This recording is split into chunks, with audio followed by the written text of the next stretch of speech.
سلمان علیہ السلام کی تعمیر جنات کے ہاتھ سے، لیکن خوبصورت تھی، بہت خوبصورت تھی، اور انتہا درجے کا حسن اس میں ڈالا گیا۔ اور ہر دور میں جب بھی کوئی مسلمان حکمران آیا ہے تو اس کو حسن سے دوبارہ کیا۔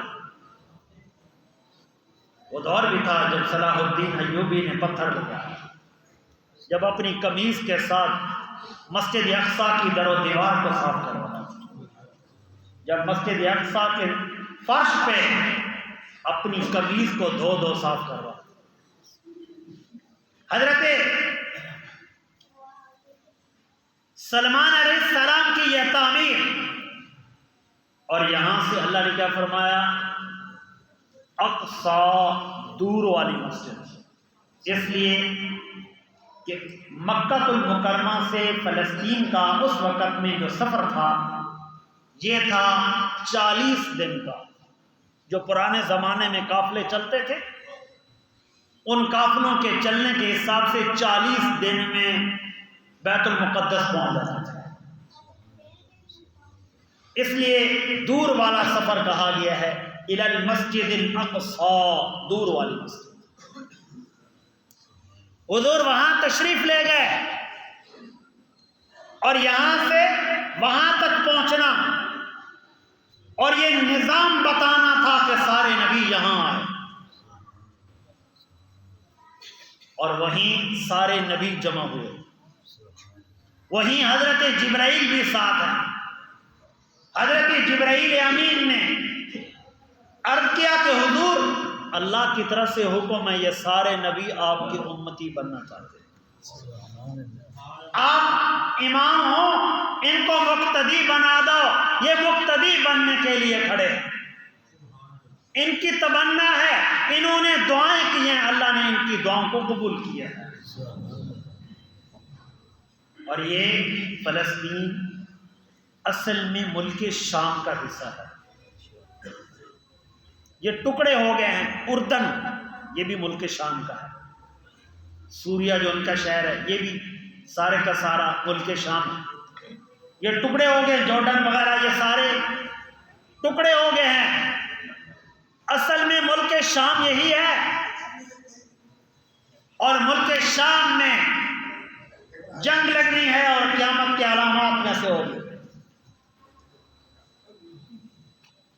اور یاد رکھنا، فلسطین کے ساتھ ہمارا صرف اور صرف یہ تعلق نہیں ہے کہ ہم ان کے ساتھ صرف کلمہ پڑھنے والے ہیں، یہ بھی ایک تعلق ہے۔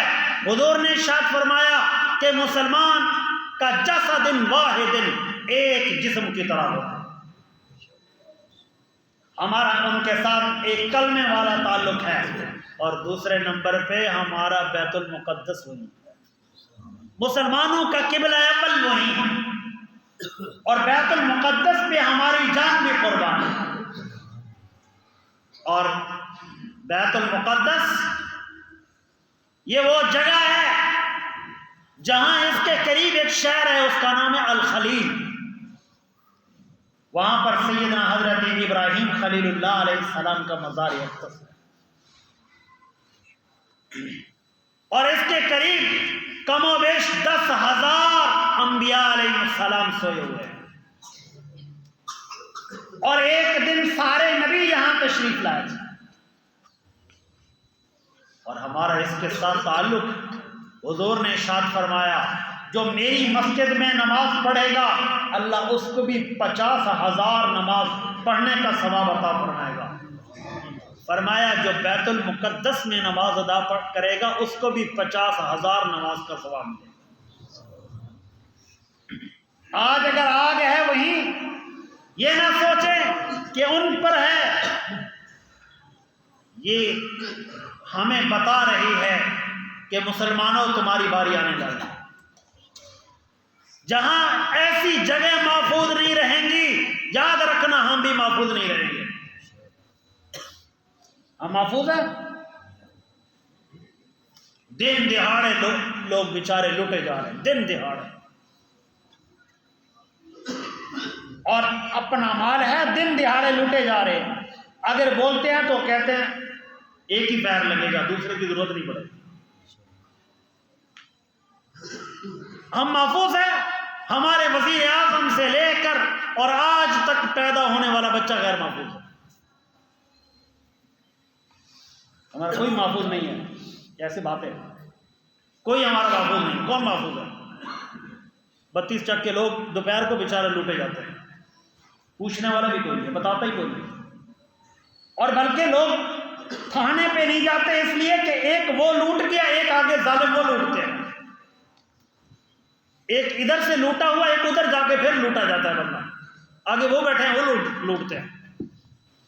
کیوں ایسا ہو رہا ہے؟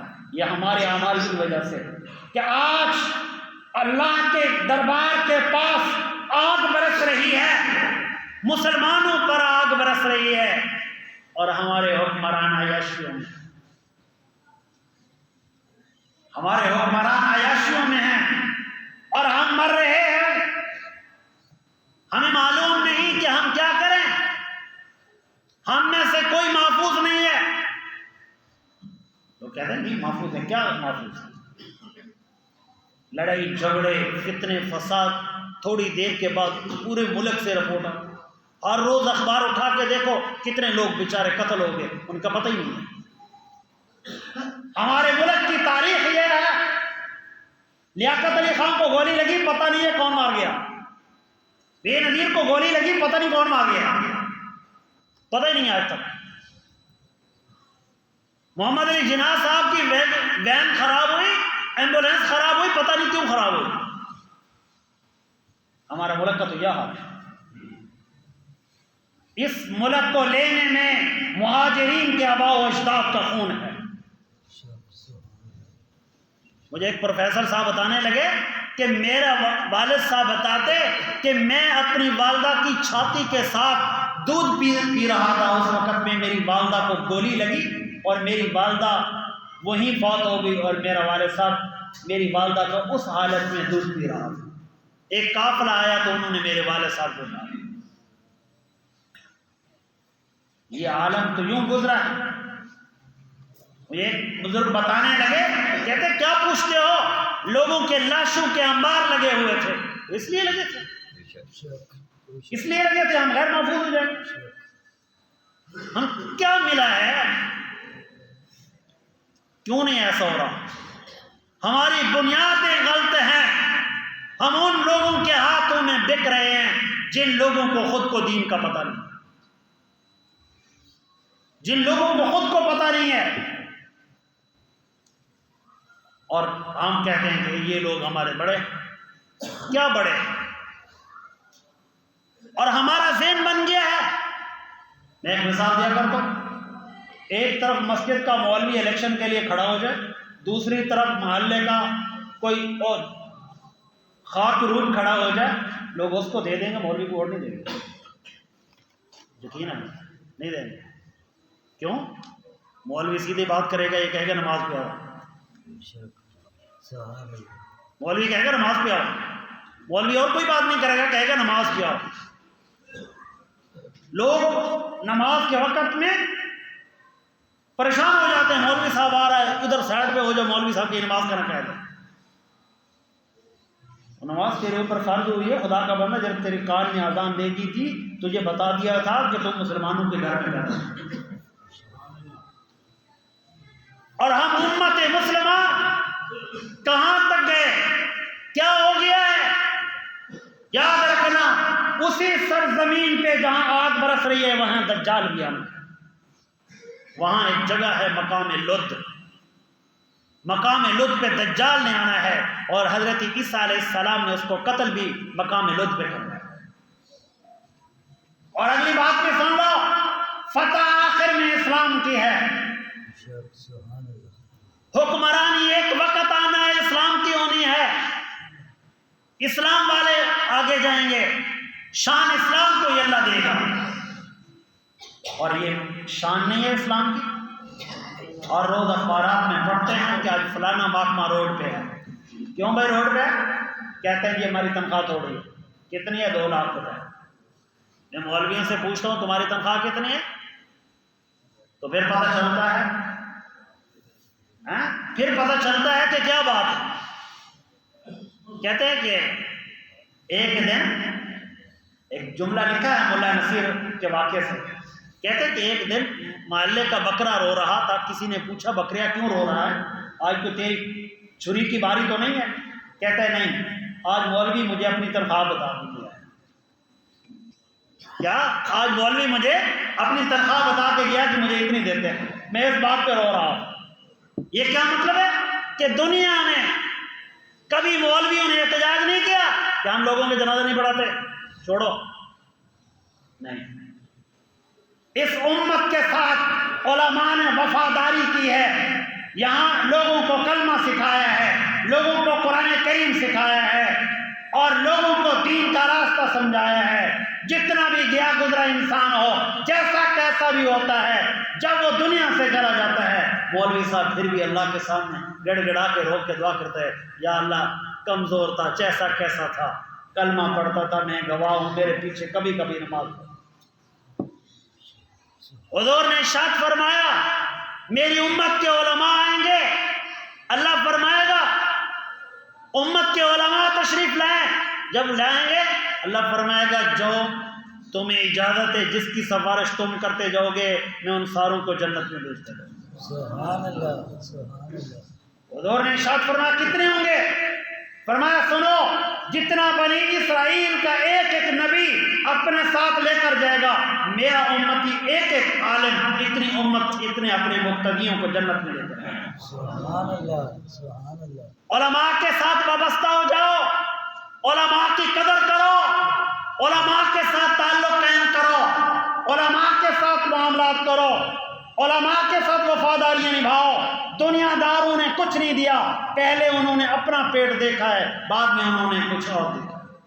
سبحان اللہ. امت کے علماء کے ساتھ وابستہ ہو جاؤ، علماء کے ساتھ اٹھنا اور بیٹھنا کر لو، چلنا اور پھرنا علماء کے ساتھ کر لو.